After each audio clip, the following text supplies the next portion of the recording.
Welcome to Oatlands, Virginia. You're just now entering the Oatlands, Virginia area, heading down the main driveway that will lead you to the entrance to the mansion area. This area was developed in 1798 by a young man named George Carter. He inherited 3,400 acres of prime Virginia farmland. Carter was a descendant of one of Virginia's first families.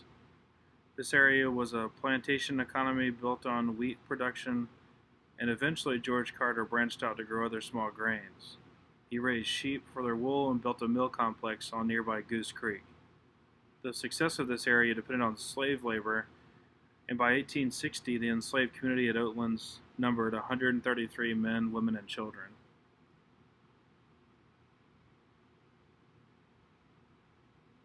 As you can see in this video, it's a snowy day in Virginia. It's late fall. Winter is rapidly approaching, as you can tell by the colors of the trees. As you drive down this road, you'll eventually come towards a dead end, and it'll bear off to the right, where you'll park and enter the area where you can get tours, see the small town area, and more.